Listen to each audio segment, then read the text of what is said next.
Yeah, we back with another legendary series. Of course, we are digging up the literature left behind by the ancestors. Now, this video is going to be a follow-up video to the one I dropped the other day entitled Haitian Revolutionary Debunks the French Media back in 1817. Now, in this series, we are reading a book that came out over 200 years ago. This book is entitled Political Remarks on Some French Works and French Newspapers Concerning Haiti, and it was written by the legendary ancestor Vasty the Baron de Vasty, Baron de Vaté. Now, this of course is an English translation, and if you haven't watched part one, go back and watch it right now. And of course, on part one, we gave a brief overview of the author, the man who wrote the book. And of course, for many of y'all that have been following my channel for a very long time, Vasty also wrote the legendary book that I also read on my channel entitled The Colonial System Unveiled, where he gave a graphic description of life on the colonies from the perspective of our ancestors, right? Instead of the dominant narrative given to us by the European scholars and so-called researchers. We get a perspective from somebody who was actually there on the ground, who conducted interviews with those who lived through the atrocities, and he called out the French colonists by name, many of whom were prominent in society. So that was a very explosive book during that time, and we also read that on my channel. Now, in this book, he is also once again calling out the French government, more specifically the French media, who obviously during that time was spreading a host of propaganda, false information, slander, and all type of defamation against our name. So Vasty, being the patriot that he was, being the legendary ancestor that he was, right, the same way he took up the sword against the adversary, he now took up the pen to defend our people. So of course, debunking the French government. Watch part one, and we're gonna get into part two now. During this time, 1817, when this book came out, when Vasty wrote this book, he was in his mid-30s during that time, around like 36 years old. Which means that back in 1803, 1804, when independence was declared, he would have been in his early 20s. So young enough to remember every single thing that happened, but old enough to directly go into service for the country. And under the reign of Dessalines, I believe Vasty worked in the Department of Finance. And in 1806, when Dessalines was assassinated, as we know, the nation was divided into two governments, the Northern Kingdom versus the Southern Republic. Even though they shared the same territory, they were two completely different nations with completely different ideologies and functions of government. In the South, led by Alexander Pichon, you had a group of mixed race officers who believed in private land ownership and who had sympathetic ties to France. Of course, they were the sons of European colonists, in contrast to the North, which was what I would call a militarized monarchy, very nationalistic, investing heavily into industry, agriculture, engaging in international commerce, selling sugar and coffee on the international markets, which in turn gave the state enough revenue to invest in other sectors like healthcare and education, building schools and universities, as well as national defense. So when it comes to Vasty, the author of the book, the subject of this series, he was a high-ranking government official in the Northern Kingdom. Not only was he one of Christophe's right-hand mans, but he was also a member of the Privy Council, the secretary to the king. He carried out many functions of government. If I were to describe Vasty in the modern day, I would call him a minister of state, a policy advisor, the minister of communications, the press secretary, right? The chief of national intelligence. Now, of course, I love doing videos like these because digging up the literature left behind by the ancestors, it's as if we get to have a conversation with the ancestors when I get to react and add my commentary. And these are the words and thoughts and the voices of the men and the women who are actually there, who actually experienced these events, right? Instead of getting it from the perspective of the European colonists and their descendants, we get it directly from the source, right? Unfiltered, uncensored, direct account from the men who was actually there. Now, not wasting no time, we're going straight into part two where we left off. Take a look up on the screen. Like I said, this is the ancestor debunking the French government. Let's get into it. The ancestor said this: "Let us travel through the objections lately urged. In the first place, the Bourbons are not the authors of the ills that we have suffered. The mischief proceeds from Bonaparte alone. On that point we are agreed. No person in Haiti has yet gone the length of imputing the crimes of Bonaparte to the Bourbons. And before we reply to the argument, specious as it is, let us leave Bonaparte to himself on the rock of St. Helena. He is not in a situation to injure us or any other person. We encountered and destroyed his armies at a time when he gave law to Europe. He is now fallen, and it would be ungenerous on our part to pursue him with insults. It little becomes the sycophants who contributed their best efforts to the success of his enterprises. It little becomes them to accuse him of the miseries he has entailed on the whole race of mankind." Now, time out. Now, when Vasty says that the crimes that we have suffered are the result of Napoleon Bonaparte and not the Bourbons, he is saying that because during this time when this book was written, Napoleon Bonaparte was not ruling France at the time. It was currently ruled by the Bourbon monarchy, right? So he's saying it was Napoleon Bonaparte who tried to restore slavery, right? It was Napoleon Bonaparte who sent the fleet and the armies, who tried to genocide us off the planet, right? So he's saying that we are not going to remove any accountability off the crimes of Bonaparte. We're not going to deflect to the Bourbons. No, we're going to stay directly on the adversary right here, right? This enemy right here. But also later on in the book, you heard him say the ancestor kind of sent a backhanded diss towards Napoleon. He said, let us leave Napoleon on himself on the rock of St. Helena. He is not in a situation to injure us or any other person. We encountered and destroyed his armies back during the time when he was ruling over Europe, right? So he's saying, listen, Napoleon tried to come back. We already smacked that boy right now. He's somewhere in St. Helena. He is irrelevant. He is humiliated. We don't even have to waste time talking about him. We encountered and destroyed his armies, right? So anyway, let's continue. The Bourbons, we acknowledge, have done us no harm, but the Bourbons reign over the French, and that is sufficient for us to know. A change of dynasty does not alter the interests and political conduct of a nation. When we proclaimed our independence, we threw off not merely the yoke of Bonaparte, but swore never to submit again either to France or to any foreign power. The people of Haiti and France form now two distinct nations, whose public spirit, interests, and politics are directly opposed to each other. Little do we care about the dynasty that governs France. They ought to care as little about the dynasty that we have chosen to govern over us. Our political and commercial relations with France, as long as she refuses to acknowledge our independence, cannot be the same as those we entertain with other nations. While we have nothing to apprehend from the pretensions of the latter, we should guard against the insidious plots of the French and repel their influence and aggression by all the means in our power. The objections urged by the French induce us, naturally, to inquire into the conduct of the Bourbons towards us, since the restoration of that family to the throne of France. We shall ask the French politicians whether Bonaparte or his minister sent us Mr. Laves, Medina, and Draverman. Now, time out. In that part of the book, the ancestor is making reference to back in 1814. You know, this book right here was written in 1817, so he's flashback a couple years before when the French government had sent those spies, right? You had a group of spies that went down to the south that had a meeting with Alexander Pétion, right? They had a very, productive meeting, friendly, cordial meeting, had dinner, had some drinks. Like I told you before, the generals who governed the Southern Republic, many of whom were the sons of European Frenchmen, they were more open to the idea of paying an indemnity or reparations to the French government, in contrast to the generals who governed the North, who stood firm on the decision to say that we are not going to pay a single dime. And if you want to get to it, we got the Citadel equipped with hundreds of cannons. Let's get to it. Unfortunately, as we know, Christophe died in 1820, and the Southern generals took over the entire island of Hispaniola, and 5 years later, the deal was signed for reparations. Now, unfortunately, by that time, Christophe was dead, Vasily was dead, the kingdom had fallen by that time. But anyway, let's get to it. Let's continue. What Bonaparte would have found impracticable is equally impracticable to the Bourbons. And are there not good grounds to believe that such an affectation of being moderate proceeds only from the impossibility of subduing us by war? Once again, time out. Once again, Vasily sending shots to the French government. He says it is impossible to subdue us by war, right? You came in 1802, we smacked you.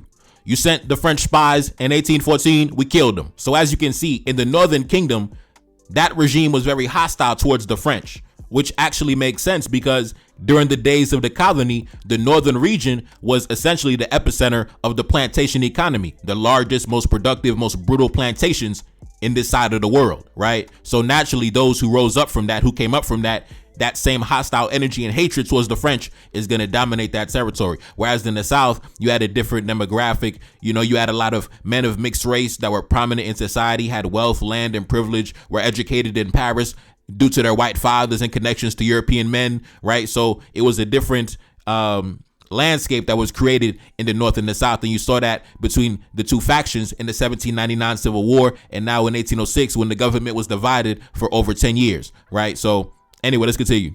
But the independence of Haiti, they contend, cannot be valid without a formal recognition. The principle is a part of the law of nations in Europe. It has been admitted by the United States of America, who exerted their utmost efforts to procure the acknowledgement of their independence from England and obtain a treaty to that effect. Ought the civilized world to renounce the principle? Can revolt be a sufficient title for the acquisition of rights and force effectual for making them incontestable? A single example of this sort would give birth in the New World to revolutions so much the more fatal to Europe because she is not prepared to encounter them. We have two just, too legitimate a cause to be under the necessity of supporting it by revolutionary violence. If justice be not an empty sound or the mere plaything of a child when opposed to despotism, if solid argument, reason, and equity ultimately prevail, we must be victorious in the present struggle. We too, in turn, appeal to the law of nations. It must be an equitable law since it governs the world. We admit equally the principle admitted by the United States of America and are determined to use as much perseverance to procure from France a recognition of our independence as the United States did in order to compel England to acknowledge theirs. It cannot be doubted that the nature of our grievances is widely different from that of the Americans in regard to England. How comes it that whenever the independence of Haiti is mentioned, the French writers cite as an example that of the United States? Is it remorse of conscience that urges them? Now, time out. Now, as you know, during that time, even though essentially the men were independent, carrying out their own functions of government, governing their own territories independently, the independence was not formally acknowledged, especially by the French. So in that part of the book, Vasti is essentially defending his claims of independence, saying, look at the United States, look at these guys, right? So how come when it comes to us, the energy different? Now, of course, we know the answer because they were a white supremacist piece of garbage, but he's just laying it out in the open, debunking the French media and the French journalists and the propagandists. Now, let's continue. Ought they not to have explained to us the mode by which that treaty was effected? Was it by revolution and violence? Had they powerful auxiliaries who assisted them with ships, men, ammunition, pecuniary aid? Or was it merely by the good right of an equitable cause? Let them point out then the fatal consequence which followed the revolt of the United States and inform us whether Europe or even England were injured by it. Did it undermine and destroy the foundation of British power as was contemplated by the political and crafty designs of the cabinets of Madrid and Versailles? The independence of the United States has been a source of blessing to Europe and the whole world. The independence of our own country would, in its moral and political consequences, be equally productive of happiness to mankind. We are not quite sure whether the force and propriety of the arguments used by the enemies of our independence excite in a greater degree pity or contempt. We are told gravely that England, in acknowledging the independence of America, yielded merely to the impulse of high feelings and benevolence on behalf of subjects who were originally of British extraction. The ties of blood, which ought to make the separation so painful, were on the contrary the stimulus which promoted it, while we, who are of African descent, and have nothing in common with the French, are to continue, notwithstanding, firm in our attachment. It is not exactly English, but European blood of which they are speaking. The Americans are white. We, on the contrary, are black. And as we are not descended from French blood, we have therefore no claim to that impulse of high feelings and benevolence from the French. Admirable reasoning, truly. We admit the argument such as it is. We want neither the high feelings nor benevolence of our most implacable enemies. Of this, we shall remind him again in the course of the discussion.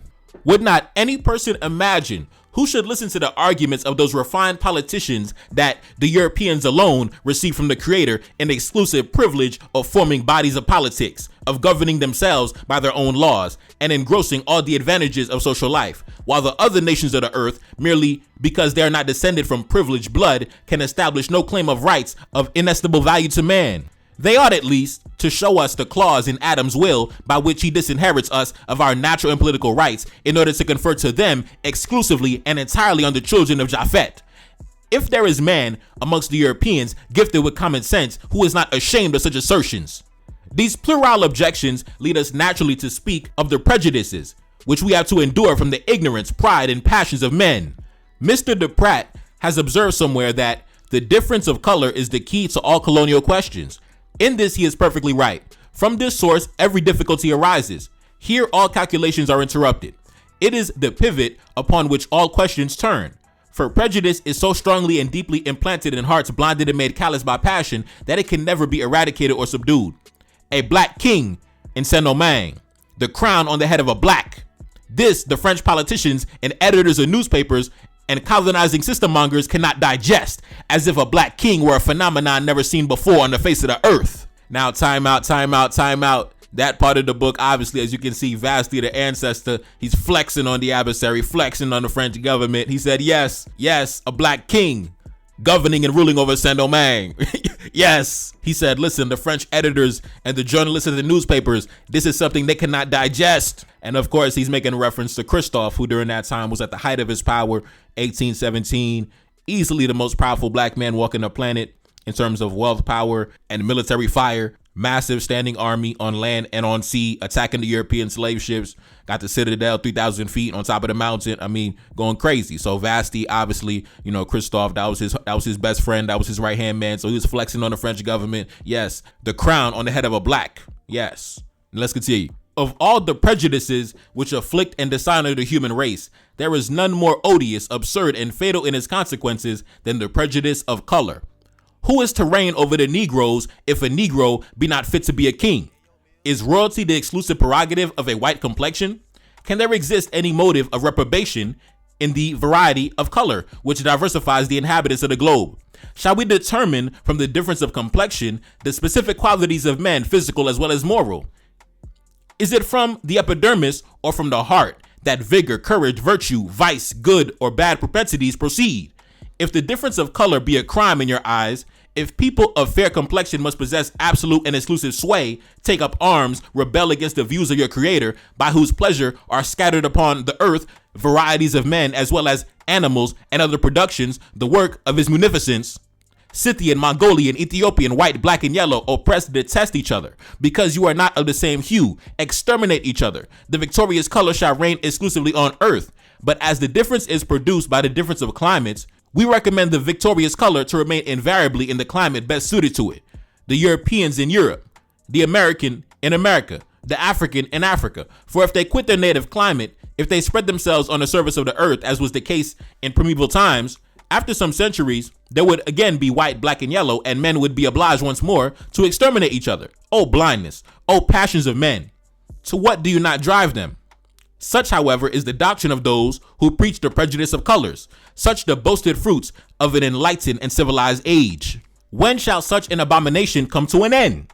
When shall men cease at length to hate and persecute each other? When shall peace, union, universal harmony extend their reign over the entire earth? Would not this be the end, the highest point of perfection in religion, philosophy, and morals?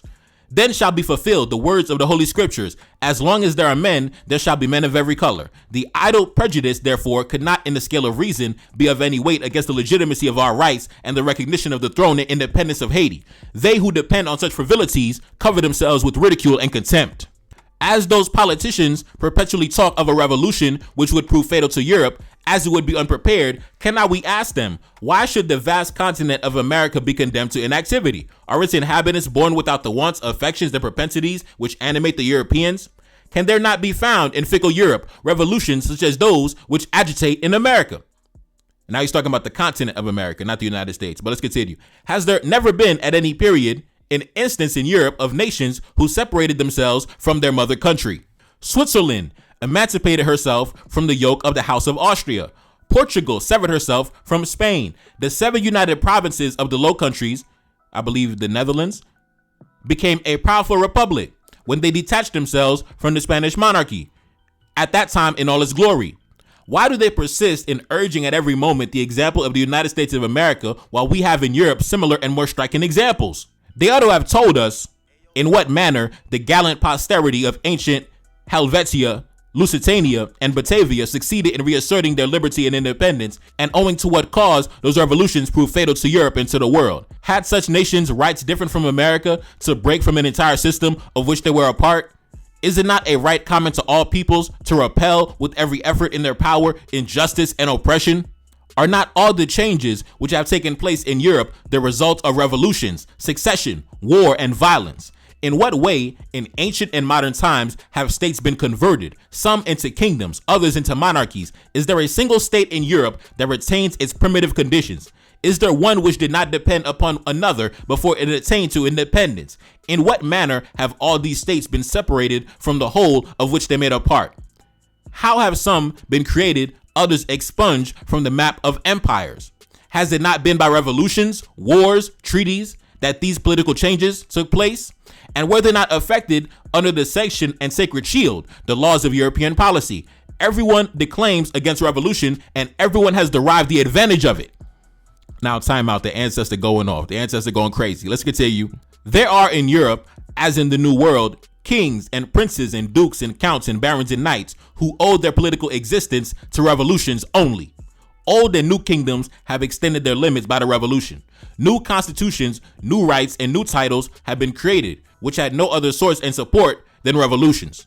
No one will consent to renounce his rights and privileges. No one will consent to give back what he has taken, yet all unanimously concur in censuring revolution. They regret the past, the good old times, but no one will revert to his former condition. And the most remarkable circumstance is that the very men who delight most in tumult and revolutions are the most ridiculously disposed to indulge in invectives when speaking of that accursed revolution. Now, time out. It's really a shame that the literature left behind by the Haitian revolutionaries is not mandatory reading or literature in any university or high school or, any learning institution around the world. When, as you can see, this is some very heavy literature. And especially for those of y'all that read my other audiobooks that I read that Vasti wrote, very intense literature, very articulate, very just on a very high level intellectually. And it's just buried. Nobody acknowledges it. Of course, we understand why, the Europeans don't acknowledge it. But, even when you go to Haiti, do you know that Vasti is not even required reading in Haiti? There are many Haitians that you could run into. They never even read the books by Vasti. So that's a part of the reason why I do this work, because I feel like Vasti's work is criminally underrated, overlooked purposely and deliberately. So I want to do my best in resurrecting the greatness and the intellectual capacity of the ancestor to share with us, especially young men who I'm sure he would have loved for us to read these books. And that's the reason why he wrote it, for us to read it and digest it, consume it, and discuss it. So anyway, let's continue. We are no lovers of revolutions. No one is more anxious to uphold than we are the stability of empires and of human beings.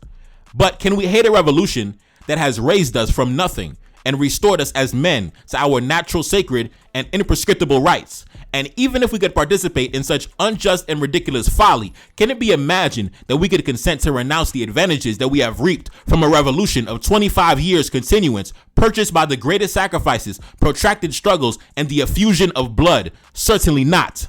From the beginning of the world, there have been revolutions, and there will always be, as long as men exist on the earth. If some of them have proved injurious to the cause of humanity, others have been an infinite service to it. The revolution in our country, for example, has inclined us to civilization and the light of knowledge, while that of France has led her to barbarity and the darkness of ignorance.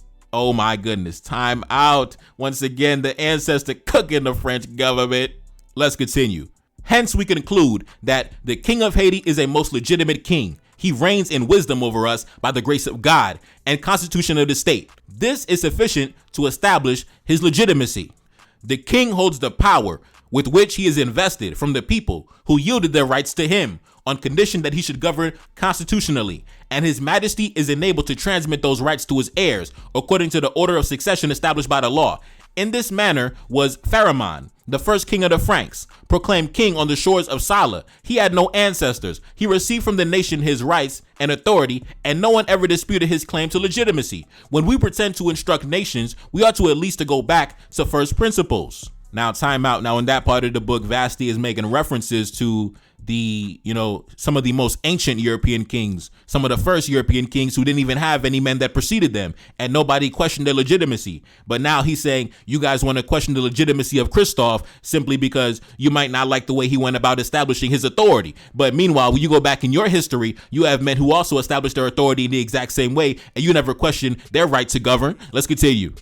The throne of Haiti, therefore, is not a political fiction, an edifice built upon mere sand, as Mr. Le Bon de Boin would have it, since it is founded on the will, gratitude, and the love of the people. And there is no throne which can have a more just, legitimate, solid foundation. No sovereign who can better deserve to occupy it than our own. Knowledge and civilization have been universally diffused, even among slaves. How can it be prevented? Statesmen will be obliged to govern on principles of reason, humanity, and justice. Is this so great a misfortune?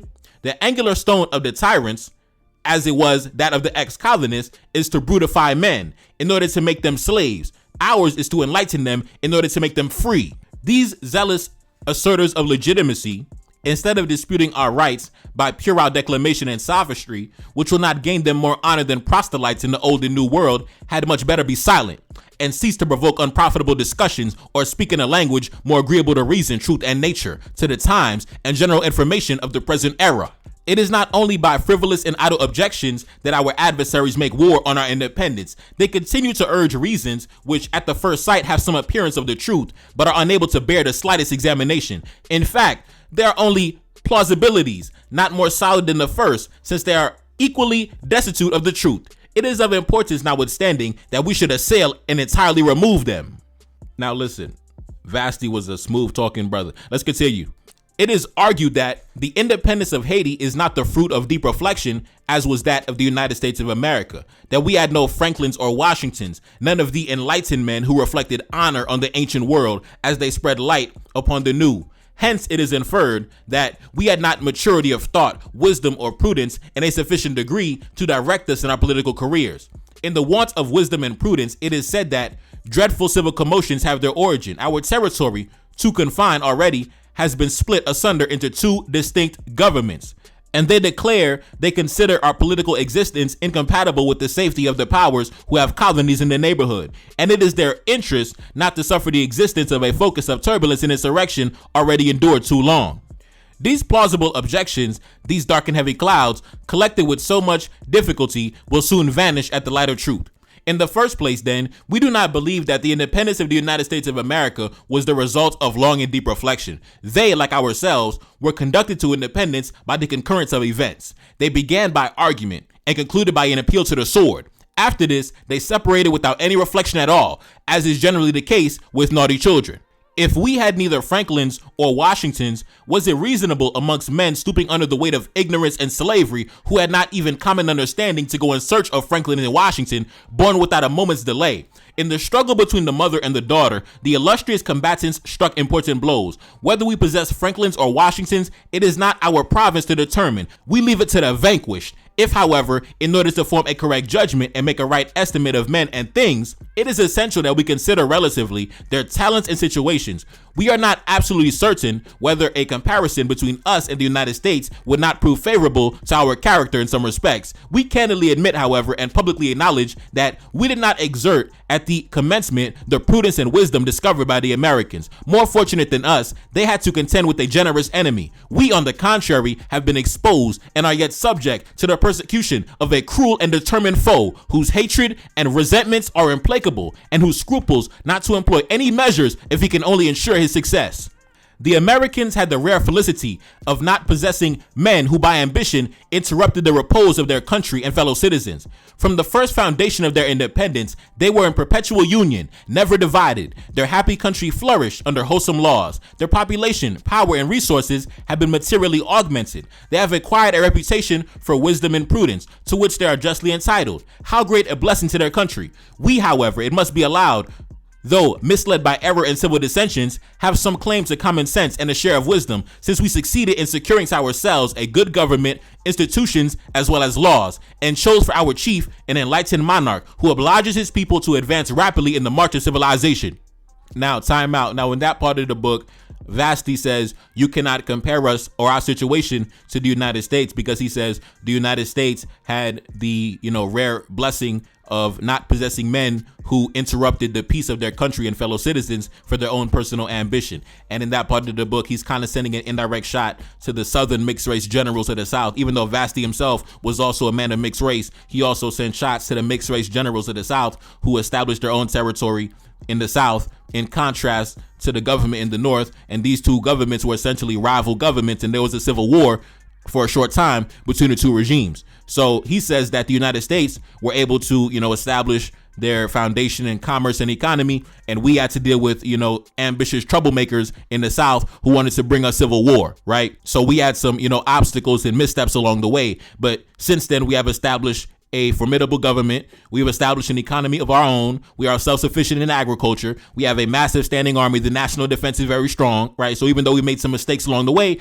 we have established a nice little, government that is ruling over the country in peace and prosperity, right? But Vasti doesn't know that later on in like the 1850s, 1860s, the United States also, the North versus the South, would also go through their own civil war later on. But by that time, obviously, Vasti was already dead for 30, 40 years by then. But yeah, so same thing. Both Haiti and the United States had their own civil wars for their own individual reasons. Now, anyway, let's continue. But is it decent in Frenchmen to invade with so much asperity against our civil wars, our fatal and deplorable mistakes, while they are the cause of our misfortunes, desire nothing so impatiently as the sight of the blood of the last inhabitants of Haiti, spilled by the hands of an inhabitant of Haiti, while they love to describe in their papers the sanguinary battles we have fought by sea and land? Is it decent in them, I repeat it, to invade with so much asperity against us? I am filled with indignation when I see in an implacable enemy so much villainy, treachery, and dissimulation. One of those profligate panegyrists of Le Bon de Boine of an ex-colonist, still more degraded, if possible, than they, telling us in a whining, hypocritical tone that the consequence of civil wars are so terrible that it is impossible to desire them in aid of any color or colors whatsoever. And in the identical work, which they praise so violently, you will find them saying that the division of the country into two parts is not an evil, that were it not actually affected, it ought to take place in order to break our union and impair our strength. Perfidious men, let them take no trouble about our internal situation. Let them not be uneasy about our civil wars, whether we are at peace or at war. Of this only let them be informed. It is enough that the people of Haiti have but a single prayer to prefer: freedom and independence. Bid them consult that brave and generous people. From Cap Tiburon to Mont Saint Nicolas, from Port-au-Prince to Cap Henry, from the north to the south, from the east to the west of the kingdom, they will hear but one of the same cry: independence or death. Let the tribute of gratitude be paid to our august sovereign. May we be sensible of his wisdom and prudence. We have nothing more to apprehend from the consequences of civil war. All nations have been so unfortunate as to taste that bitter calamity. Few, at least, have been accepted, yet all have succeeded in removing it. The commencement is invariably terrible. Anger, hatred, exasperation, rage, in all their fury. At length they subside and expire by a slow and natural process. Experience and misfortune unite in bringing men back to reflection. Everyone consents to the performance of his duty. The time has arrived when the losses of the community are calculated and energetic attempts are made to repair them. Wisdom, prudence, mildness, generosity, benevolence, all of the sister virtues, united to the public good by one common tie, at length healed the wounds effectually and effaced the vestiges of civil wars. Are we not aware that a trivial circumstance or event is sufficient to reunite a divided people? Can men who merely oppose each other on certain points, but in all other respects are connected by ties of blood and common interest, remain long divided? Now, time out. Now, in that part, obviously, like I said, during that time when the book was written, 1817, the nation was divided into two states. And Vasti, in this part of the book, is responding to the French journalists and the French government, who he says is taking pleasure in the division of the country. But he says that, are you not aware that a trivial circumstance is sufficient to reunite a divided people? Can men who oppose each other on certain points, right? We only have agreements on certain areas, maybe, functions of government, things like that. Maybe when it comes to the management of the economy and how much influence the state may have over daily affairs. If men who simply oppose each other on certain points, but in all other respects, like he said, we are connected by ties of blood and common interest, right? It's just you might have a white father, I might have a black father. But besides that, we still have brothers and we still have common interest, which is our survival against these hostile Europeans that want to exterminate us and genocide us, right? So he says, can a people connected by blood and common interest remain long divided? Of course not. Let's continue. The same destiny, the same danger awaits us. At the call of their country, menaced by danger, they will be found united and ready to resist to the utmost their common enemy. Now, what Vasti said in theory was correct, but unfortunately, when the Southern generals took power, right? When the Southern generals took power, they did not stand firm. They did not stand solid in the same way that Christophe and Vasti and the Northern generals stood firm in the face of French aggression. When the Southern generals took power, they were more than eager to reconcile with their fathers and their uncles and their grandfathers and their half brothers over in Paris and sign the country away to their other side of the family, unfortunately. But what Vasti was saying in theory was correct, but unfortunately, the Southern generals did not have the same conviction when they came to power. But anyway, let's continue. In vain, interested views and perfidious policy endeavor to represent our political existence as a pretentious prodigy to the powers who possess the adjacent colonies. 20 years of revolution and 15 years of liberty and independence have not convinced us that such an order of things ever interrupted the tranquility of neighboring colonies. We have never interfered directly or indirectly with foreign affairs. Our laws and constitution judge wisely in forbidding it. Now, the ancestor, I see what he's doing there. I see what he's doing, but let's be real. Let's be real. We have evidence we spoke about.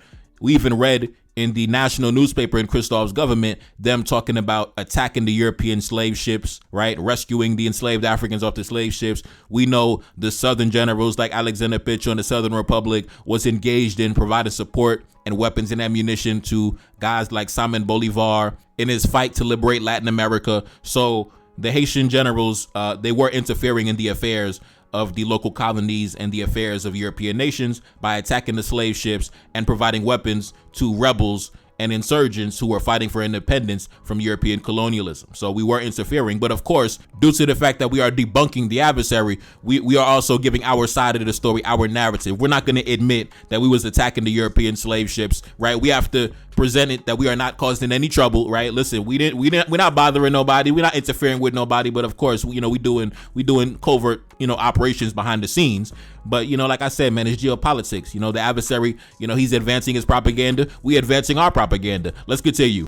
We have never interfered directly or indirectly with foreign affairs. Our laws and constitution judge wisely in forbidding it, and our government has always conducted itself with the strictest impartiality towards allied or neutral powers. 15 years, their vessels have sailed into our ports. Their subjects have enjoyed the advantages of commerce and the protection of our laws. To afford, if it be necessary, a striking proof that the vicinity of Haiti is not in the smallest degree dangerous to the colonies, let the possessions of Spain, which are contiguous to ours, be examined. They abound in slaves who are daily going backward and forward into our markets, and they return quietly to their homes, without exciting apprehension or jealousy in either party. During public rejoicings and festivals, they enter our boundaries to join in our dances and amusements, and often the contrast has been observed between a group of Spanish slaves dancing gravely to the sound of their guitars and a group of free Haitians who made the air resound with the noise of their drums, dances, and loud songs.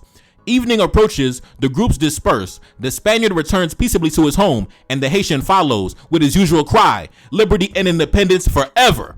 We always lived on good terms with the Spaniards.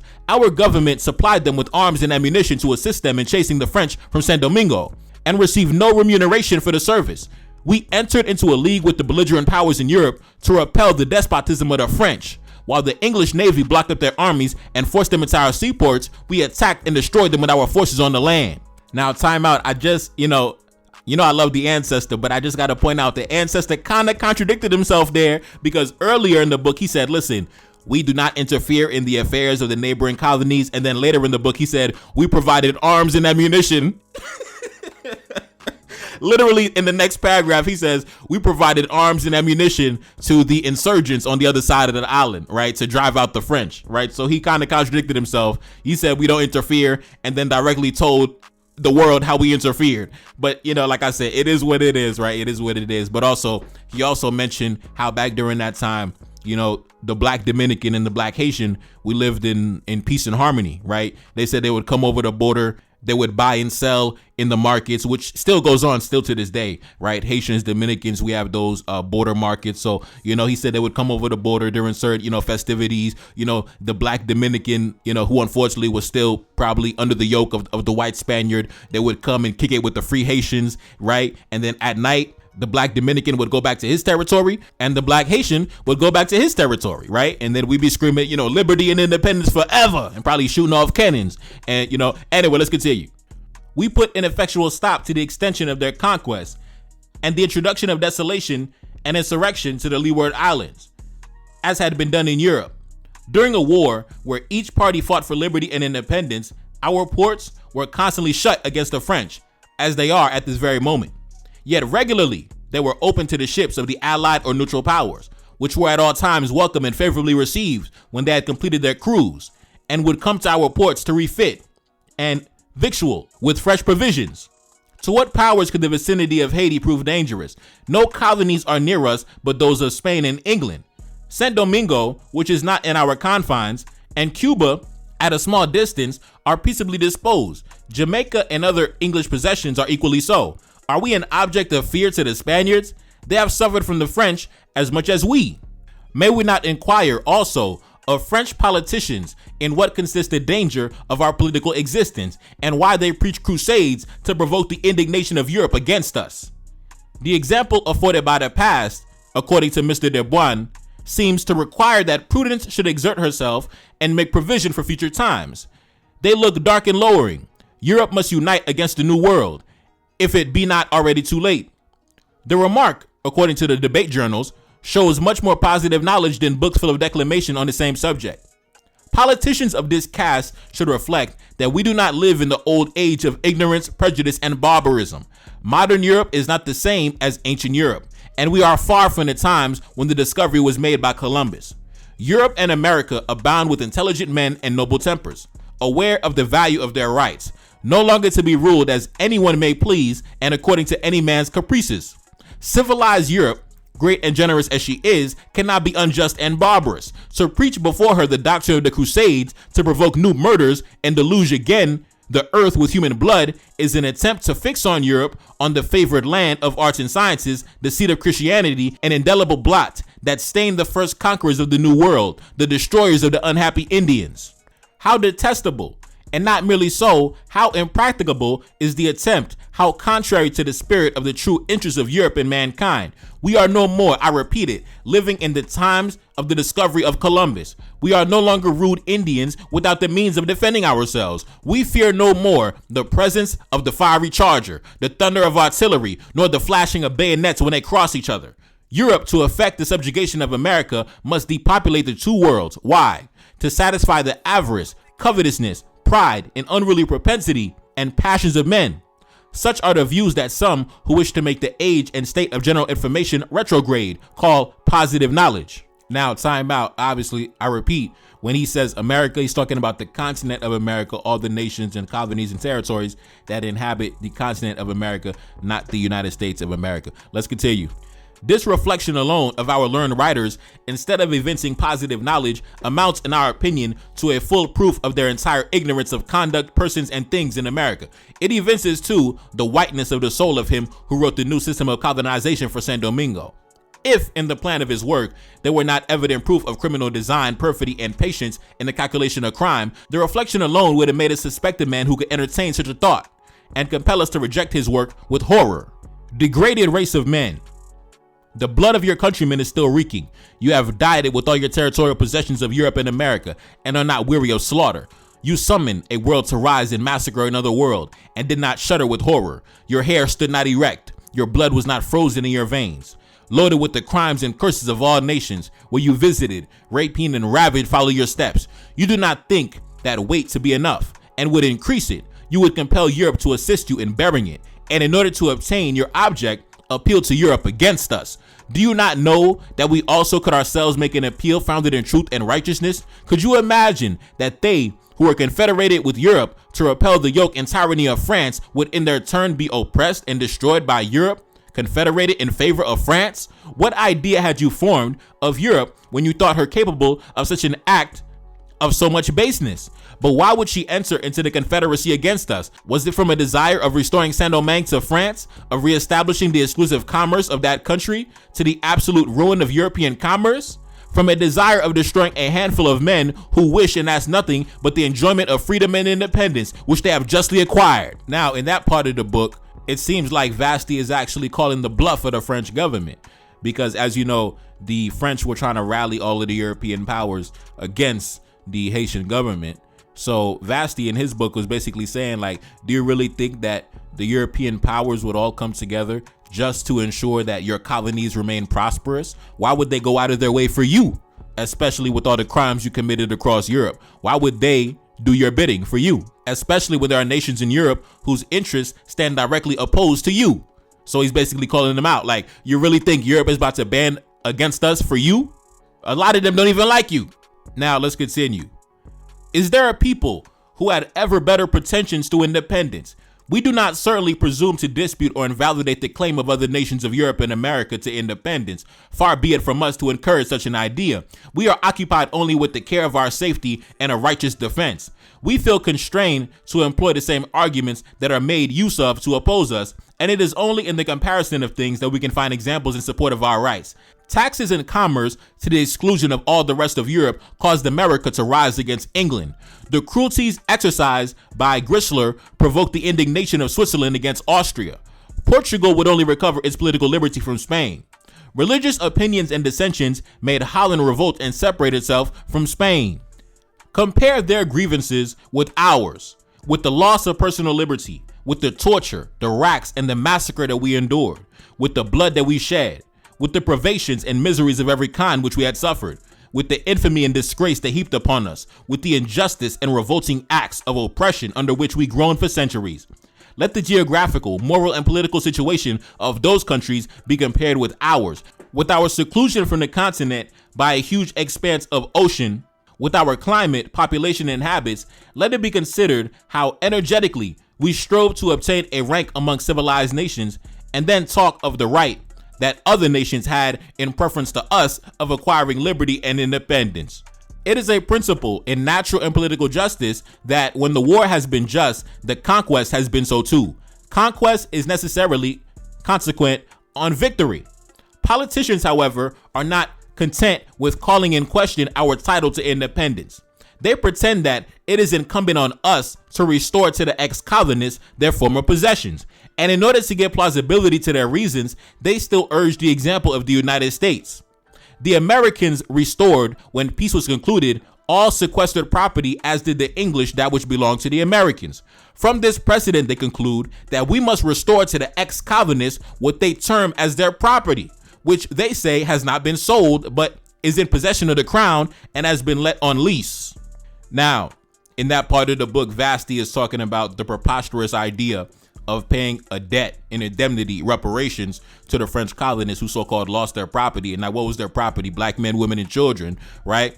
So Vasti is basically dismissing that idea entirely, right? And that is also one of the main differences between, during that time, the Northern Kingdom and the Southern Republic, where the Northern Kingdom and the officials who govern that territory, they stood firm on their position that we are not paying a single dime to the French. Now, the Republic, the Southern Republic, which was governed by the sons of the French colonists, the mixed race generals such as Alexander Pétion, Jean-Pierre Boyer, André Rigaud, guys who had sympathetic ties to France, they were the ones that came to that agreement and signed that deal. Now, by that time, the kingdom had already fallen. Christophe was already dead. Vasti was already dead. Dessalines was already dead. Toussaint was already dead, right? So by that time, the sons of the French colonists, the sons of the white man, they were in full power. Not only did they take control of the north, but they also took control of the Spanish side. So the entire island of Hispaniola, the French and the Spanish side, were under the authority of the Southern mixed race generals, who then turned around and got into bed with their white fathers, uncles, and grandfathers and signed a deal to pay them back for the property that they lost in 1825, right? Now, let's continue. We asked first what similarity they find between the Americans and English on the one hand and the people of Haiti and the ex-colonists on the other hand. Do not they pervert the nature of things, who seek for examples in objects so dissimilar in which there is no kind of analogy and which are destitute even of common sense? The Americans restored after the peace the possessions of the English because they themselves were English, whites, and proprietors. The Americans enjoyed their rights, natural, civil, and political. They were undisputed. They contended only for their country's independence, the English for their sovereignty. There might exist, as Mr. Debunking very justly observes, noble and benevolent feelings in the bosom of men descended from the same ancestors. Independence and the restoration of property were not incompatible. The people of Haiti are placed in a widely different situation. They were all Africans, natives of the soil, Negroes, and slaves, without country or possessions, bereft of their rights, natural, civil, and political. The people of Haiti were, as it was termed, civilly dead. Their habitations were not like human habitations, nor their modes of living like human modes of living. The ex-colonists exerted over them a barbarous power of life and death, unprotected and treated as the most loathsome of animals and abandoned by the whole race of mankind. They have fought and shed torrents of blood to obtain by force a country, an asylum, life, and liberty, to regain the sacred and imprescriptible rights which tyranny had already torn from them and would tear again. What feelings, noble or benevolent, can exist between us and the ex-colonists? We were deprived of everything. We had nothing, and we were considered as nothing. We have achieved at the point of the sword a country, liberty, independence, and wealth. We have nothing but what is our own. We therefore owe them nothing and have nothing to restore to them. Now, like I said, that right there pretty much shows the difference in ideology between the Northern Kingdom and the Southern Republic. Whereas those in the Southern Republic believe that many of us have family ties to France. Some of us see ourselves as, products of the French Republic. So some of them are open to a compromise, which they would make later in 1825. Versus the Northern Kingdom, where, as you can see, Vassy himself wrote in his book, we have nothing but what is our own. We therefore owe them nothing and have nothing to restore to them. And we achieved it at the point of the sword by shedding torrents of blood. Now let's continue. They were the first to put us out of the pale of social relations. We, in return, could expel them without difficulty and with justice. The situation in which they are placed is precisely that to which they would reduce us. If they had been victorious, we should have been dead or enslaved, in possession of nothing and asking for nothing. But they were vanquished. They have therefore nothing. They should ask for nothing. We had a right to put them to death and to enslave them on the ground that they wish to put us to death and enslave us, and vice versa. We have acted with more justice and generosity than them and have been content merely to drive them from the territory. They have no claim to our possessions, no pretense to revisit them. Let them not imagine they'll be suffered to enter them again, under what pretense whatsoever to come.